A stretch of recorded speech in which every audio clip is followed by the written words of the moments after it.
ಜನಜೀವನ ಅಸ್ತವ್ಯಸ್ತ ಆಗಿದೆ. ಜಾನುವಾರುಗಳು ನದಿಗಳಲ್ಲಿ ಕೆರೆಗಳಲ್ಲಿ ಕೊಚ್ಚಿ ಹೋಗ್ತಾ ಇವೆ. ರಾಜ್ಯದ ಬಹುದೊಡ್ಡ ಸಮುದಾಯ ಆಗಿರತಕ್ಕಂಥ ರೈತರು ಅತ್ಯಂತ ಸಂಕಷ್ಟದಲ್ಲಿದ್ದಾರೆ. ಇಂಥ ಸಂದರ್ಭದಲ್ಲಿ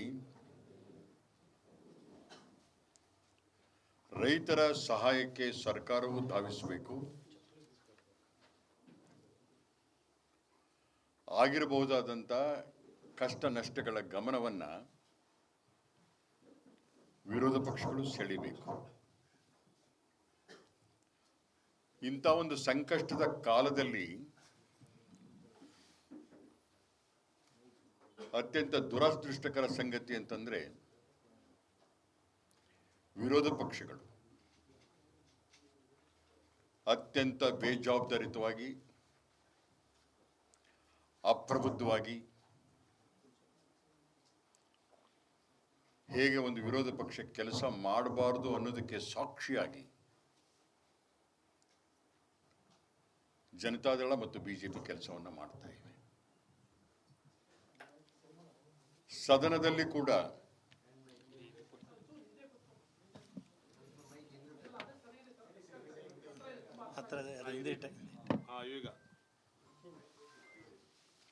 ಸದನದಲ್ಲೂ ಕೂಡ ಈ ಬಗ್ಗೆ ಅತ್ಯಂತ ಪರಿಣಾಮಕಾರಿಯಾಗಿ ವಿರೋಧ ಪಕ್ಷಗಳ ಕೆಲಸವನ್ನೇ ಮಾಡಲಿಲ್ಲ.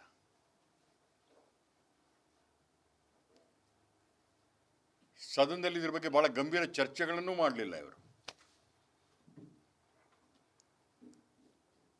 ಸರ್ಕಾರ ಗಮನದ ಸೆಳೆಯುವುದು ಮಾತು ಇರಲಿ ಒಂದು ಕಡೆಗೆ, ಸರ್ಕಾರ ಹೇಳಲಿಕ್ಕೂ ಬಿಡದೆ ಗಲಭೆ ಗೊಂದಲಗಳನ್ನ ಮಾಡಿಕೊಳ್ತಾ ಇಡೀ ಸದನವನ್ನು ವ್ಯರ್ಥಗೊಳಿಸಿದ್ದಾರೆ. ಹಿಂದೆ ಬಜೆಟ್ ಅಧಿವೇಶನದಲ್ಲೂ ಕೂಡ ಹಾಗೆ ಮಾಡಿದ್ರು.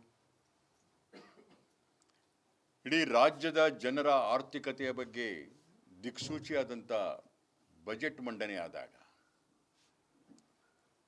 ವಿರೋಧ ಪಕ್ಷಗಳು ಗಂಭೀರ ಚರ್ಚೆನೇ ಮಾಡಲಿಲ್ಲ.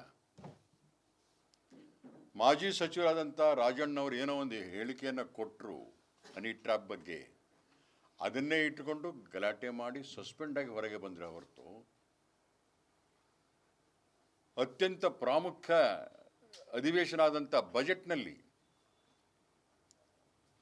ಯಾವುದೇ ಪ್ರಸ್ತಾವಗಳನ್ನು ಚರ್ಚೆಗಳನ್ನು ಮಾಡದೆ ಸದನದಿಂದ ಅಮಾನತ್ತಾಗಿ ಹೊರಗಡೆ ಬಂದರು. ಎರಡೂ ಪಕ್ಷಗಳಲ್ಲೂ ಇಮ್ಮೆಚೂರ್ಡ್, ಅಪ್ರಬುದ್ಧ, ಎಳಸು ನಾಯಕತ್ವದ ಪ್ರತೀಕವಾಗಿ ಇವತ್ತಿನ ವರ್ತನೆಗಳು ನಡೀತಾ ಇವೆ. ಜನರ ಸಂಕಷ್ಟಕ್ಕೆ ಈ ಪ್ರವಾಹದ ಕಾಲದಲ್ಲಿ ರೈತರ ಕಡೆಗೆ ಪಾದಯಾತ್ರೆ ಮಾಡಬೇಕಾದಂಥವ್ರು, ಗ್ರಾಮೀಣ ಭಾಗಕ್ಕೆ ಪಾದಯಾತ್ರೆ ಮಾಡಬೇಕಾದಂಥವರು ಅವರ ಬಗ್ಗೆ ಕಿಂಚಿತ್ತೂ ತಲೆಯನ್ನು ಕೆಡಿಸ್ಕೊಳ್ಳದೆ ಇವರ ಪಾದಗಳು ಬೇರೆ ಬೇರೆ ಕಡೆ ಯಾತ್ರೆ ಮಾಡಲಿಕ್ಕೆ ಶುರು ಮಾಡಿದ್ದೇವೆ.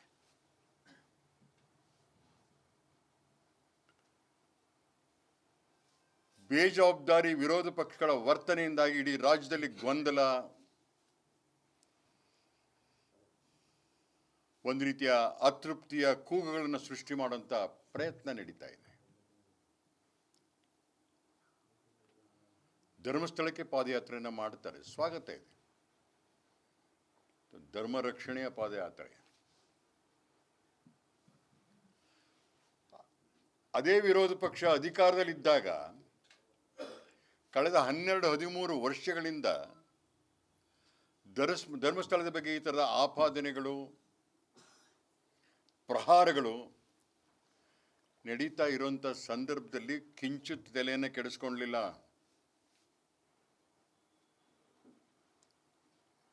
ಧರ್ಮಸ್ಥಳದ ಬಗ್ಗೆ ಯಾವುದೇ ಒಂದು ಅದರ ಘನತೆ ಗೌರವ ಕಾಪಾಡುವಂಥ ಕ್ರಮವನ್ನು ಕೈಗೊಳ್ಳಲೇ ಇಲ್ಲ. ಸನ್ಮಾನ್ಯ ಸಿದ್ದರಾಮಯ್ಯನವರು ಮತ್ತು ಸರ್ಕಾರ ನ್ಯಾಯಾಲಯ ತನಿಖೆಗೆ ಆದೇಶ ಮಾಡ್ತಾ ಇದ್ದ ಹಾಗೇನೆ ಒಂದು ತನಿಖಾ ಸಮಿತಿಯನ್ನು ರಚನೆ ಮಾಡಿದರು.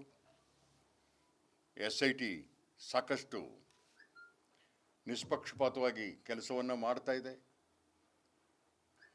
ಆಪಾದನೆಗಳು ಸುಳ್ಳೇನೋ ಅಂತಕ್ಕಂಥ ವರದಿಗಳು ದಿನನಿತ್ಯ ಬರ್ತಾ ಇವೆ. SIT ರಚನೆಯನ್ನು ಸ್ವತಃ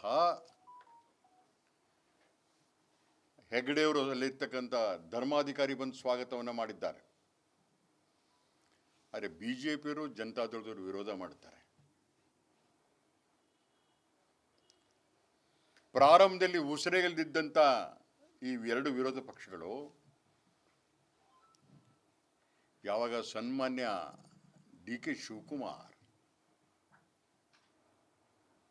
ಧೈರ್ಯವಾಗಿ ಇದೊಂದು ಷಡ್ಯಂತ್ರ, ಇದು ಧರ್ಮಸ್ಥಳದ ವಿರುದ್ಧ, ಇದರ ಹಿಂದಿರೋರನ್ನ ಬಯಲಿಗೆ ಎಳಿತೇವೆ ಅಂತ ಅವರು ಧೈರ್ಯವಾಗಿ ಹೇಳಿದ ಮೇಲೆ ಇವರ ಆಲಾಪನೆಗಳು ಶುರುವಾಯಿತು. ಇವತ್ತು ಅಲ್ಲಿ ಏನೂ ಸಿಗ್ತಾ ಇಲ್ಲ ಅನ್ನೋಂಥ ಒಂದು ಹಿನ್ನೆಲೆಯೊಳಗೆ ಧರ್ಮಸ್ಥಳದ ಘನತೆ ಗೌರವ ಜಾಸ್ತಿ ಆಗಿದ್ದರೆ, ಮತ್ತೆ ವಿಶ್ವಾಸ ಭಕ್ತರಲ್ಲಿ ಪುನರ್ ಸ್ಥಾಪನೆಗೊಂಡಿದ್ದರೆ ಅದಕ್ಕೆ ಸರ್ಕಾರ ತೆಗೆದುಕೊಂಡಂಥ ದಿಟ್ಟ ಕ್ರಮಗಳ ಹೊರತು ಇವರಿಬ್ಬರ ಹೋರಾಟಗಳಲ್ಲ. ಧರ್ಮಸ್ಥಳಕ್ಕೆ ಈ ರಾಜ್ಯ ಅತ್ಯಂತ ಭಕ್ತಿ ಶ್ರದ್ಧೆ ಇರತಕ್ಕಂಥ ಭಕ್ತಾದಿಗಳು ಉಚಿತವಾಗಿ ಹೋಗಿ ಬರುವಂಥ ವ್ಯವಸ್ಥೆ ಮಾಡಿದಂಥ ಸಿದ್ದರಾಮಯ್ಯನವರು ಇವತ್ತು ಕೋಟ್ಯಾಂತರ ಜನ ಧರ್ಮಸ್ಥಳಕ್ಕೆ ಹೋಗಿ ಬರ್ತಾ ಇದ್ರು ಉಚಿತವಾಗಿ.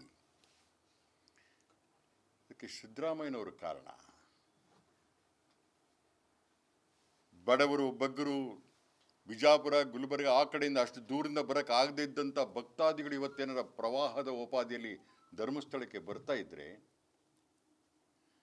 ಅದರ ಘನತೆ ಗೌರವ ಜಾಸ್ತಿ ಆಗಿದ್ರೆ ಭಕ್ತರ ಮನಸ್ಸಿನೊಳಗೆ ಸಿದ್ದರಾಮಯ್ಯನವರ ಉಚಿತ ಬಸ್ಸಿನ ವ್ಯವಸ್ಥೆ ಏನಿದೆ ಅದು ಕಾರಣ.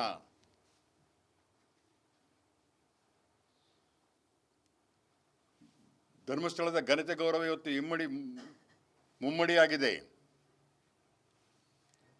ಇವರು ಕೇವಲ ತಮ್ಮ ರಾಜಕಾರಣದ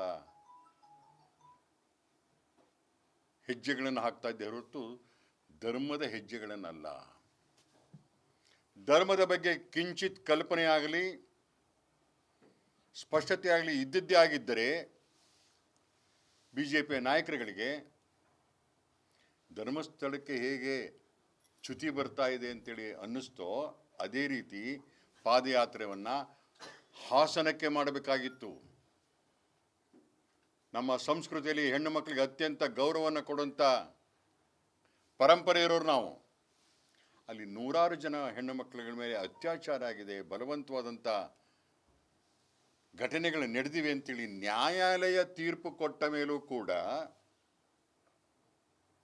ಅದನ್ನು ಕಿಂಚಿತ್ ಸ್ವಾಗತ ಮಾಡಲಿಲ್ಲ ಇವರು ಯಾರು.